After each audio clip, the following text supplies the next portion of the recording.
Good morning everyone. এনেকুৱা বিপদৰ সময়তো মোৰ ফালৰ পৰা অসম চৰকাৰক দুটা সৰু কুৱেশ্যন। আপোনালোকে যে আমাৰ ল'ৰা ছোৱালী মানে অসমৰ ল'ৰা ছোৱালী নিবনুৱা সমস্যা বঢ়াই আছে, তাৰ কাৰণটো আপোনালোকে জানেনে? তাৰ বাহিৰেও আমাৰ অসমৰ প্ৰায়ভাগ ল'ৰা ছোৱালীয়ে অসম পুলিচ আৰু APDCLত এপ্লাই কৰিছিল। যিসকল ল'ৰা ছোৱালী অসম পুলিচ আৰু APDCLত এপ্লাই কৰিছে, অসম পুলিচৰ যিহতে নহওক কিয় AB, UB বা জেইলৱেদাৰ SI য'তে নহওক কিয় আপোনালোকে নিশ্চয় এপ্লাই কৰিছে। তেনেহ'লে এই ভিডিঅ'টো আপোনালোকে সম্পূৰ্ণ কৰি চাব। লগতে আপোনালোকে যদি APDCLৰ বাবেও এপ্লাই কৰিছিল, তেনেহ'লে এই ভিডিঅ'টো সম্পূৰ্ণ কৰি চালে আপোনালোকে গোটেইখিনি কথা ভালদৰে বুজি পাব। যদিহে মোৰ চেনেলটোত নতুনকৈ আহিছে তেনেহ'লে এতিয়াই ছাবস্ক্ৰাইব কৰি দিয়ক, লগতে বেল আইকনটো বজাই দিয়ক আৰু ডেছক্ৰিপশ্যনত এটা মোৰ নতুন চেনেলৰ লিংক দিয়া আছে, সেই চেনেলটো ছাবস্ক্ৰাইব কৰিব নাপাহৰিব। এতিয়া কথাটো হ'ল, আপোনালোকে যে এপ্লাই কৰিছে, আমি যে এপ্লাই কৰিছোঁ, এতিয়া মই এই ভিডিঅ'টো বনাই থকাৰ পিছত মোক বহুতে কমেণ্ট কৰিব যে ইমান বিপদৰ সময়ত এই ভিডিঅ'টো কিয় বনাব লাগে বা এনেকুৱা ধৰণৰ কুৱেশ্যন অসম চৰকাৰক কিয় কৰিব লাগে। নিশ্চয় মোক বহুতে কমেণ্ট কৰিব বা বহুতে মোক বেয়া পাব পাৰে, কিন্তু এই ভিডিঅ'টো চালে হয়তো আপোনালোকে গোটেইখিনি কথা ভালদৰে বুজি পাব। আজি এবছৰ হ'ল APDCLৰ এক্সাম দিয়া। এবছৰ পিছতো অসম চৰকাৰে সাধাৰণ কেইটামান পোষ্টৰ বাবে এতিয়ালৈকে ৰিজাল্ট দিব পৰা নাই। Number 1 point. এতিয়া বহুতে ক'ব যে ৰিজাল্টটো তই দিবি নেকি, তই বহি চাবি নেকি? কিন্তু কেনেকৈ কিছুমান পোষ্টৰ বাবে আজি ৰিজাল্ট দি কালি এপইণ্টমেণ্ট লেটাৰ দিছিলে, সেইবোৰ কথা ভাবক এবাৰ আপোনালোকে। সেইবোৰ কথা আপোনালোকৰ মনত আছেনে?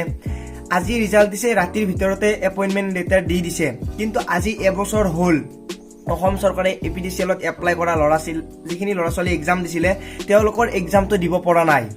এইকেইদিন বাৰু লকডাউন বা এইবোৰ ভাইৰাছৰ কাৰণে সকলো বন্ধ হৈ আছে, সকলো পষ্টপন হৈ গৈছে বা সকলো বন্ধ কৰি ৰাখিছে, সেইখিনি মানি লৈছোঁ। কিন্তু এবছৰ পিছতো কিয় এতিয়ালৈকে ৰিজাল্টটো দিব নোৱাৰিলে? আজি 2 মাহ 3 মাহ হ'ল, এইবোৰ বিপদৰ সময়ত নকওঁ, কিন্তু তাৰে আগতে অসম চৰকাৰে কি কৰি আছিলে?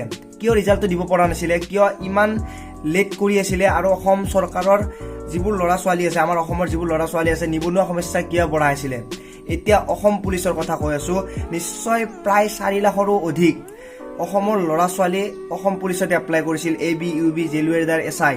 কিন্তু অসম পুলিচৰ এডমিট কাৰ্ড পিছৰ কথা কোনো ধৰণৰ খবৰে পোৱা নাছিল যে আমি এপ্লাই কৰিছিলোঁ, আমাৰ এডমিট কাৰ্ড আহিব, এক্সাম হ'ব।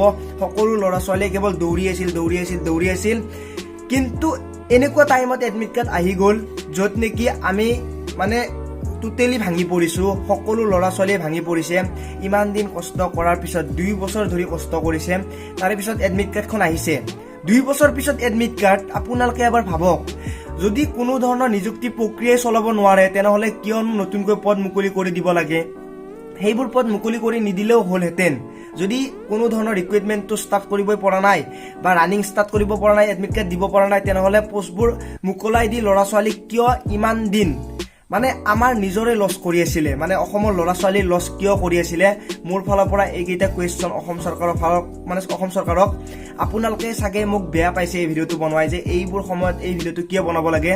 কিন্তু যিবোৰ ল'ৰা ছোৱালী এপ্লাই কৰিছে, যিবোৰ ল'ৰা ছোৱালী এক্সাম দিছে, তেওঁলোকে গম পাব তেওঁলোকৰ কেনেকুৱা ধৰণৰ মানে প্ৰব্লেম হৈছে। যিবোৰে এক্সাম দিছিলে, ৰিজাল্ট পোৱা নাই, ৰিজাল্টটোৰ বাবে ৰখি তেওঁলোকে পাছ কৰিব, ফেইল কৰিব, এইবোৰ ভাবি সকলো তেওঁলোকৰ ডাউন হৈ গৈছে।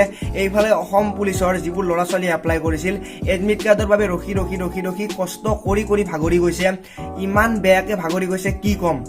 এইটো মই প্ৰেক্টিকেল কৰি গম পাইছোঁ, মোৰ মানে গোটেইখিনি কৰি গম পাইছোঁ। আৰু বাকীখিনিৰ কেনেকুৱা হ'ব পাৰে, যিহেতু মোৰ হৈছে, বাকীখিনিৰো এনেকুৱা প্ৰব্লেম হৈছে। আৰু ইমান দিন অপেক্ষা কৰাৰ পিছত এডমিট কাৰ্ড আহিল, এডমিট কাৰ্ড অহাৰ পিছত আকৌ প্ৰব্লেমে দেখা দিলে। মানে এতিয়া আপোনালোকে মোক যিয়ে নকওক কিয়, কমেণ্ট বক্সত আপোনাৰ মতামত লিখিব একেবাৰে নাপাহৰিব। আৰু আপোনালোকে এই চেনেলটো ছাবস্ক্ৰাইব কৰি ৰাখিব ধুনীয়া চাকৰি ইনফৰমেশ্যন পোৱাৰ বাবে। লগতে মোৰ এটা নতুন চেনেল আছে, ব্লগিং চেনেলো আছে, আপোনালোকে গোটেইকেইটা চেনেলে ছাবস্ক্ৰাইব কৰি ল'ব। আৰু যদি আপোনালোকৰ কিবা ইম্পৰ্টেণ্ট কথা আছে বা আপোনালোকে কিবা জানিব বিচাৰে, তেনেহ'লে ইনষ্টাগ্ৰাম ID ডেছক্ৰিপশ্যনত দিয়া আছে, তাত গৈ আপোনালোকে মোক মেছেজ কৰিব পাৰে। যেতিয়া মই সময় পাওঁ সকলো মেছেজৰ ৰিপ্লাই কৰোঁ। আজিলৈ পুনৰ লগ পোৱাৰ আশাৰে মই জিতুমণি। জয় আই অসম।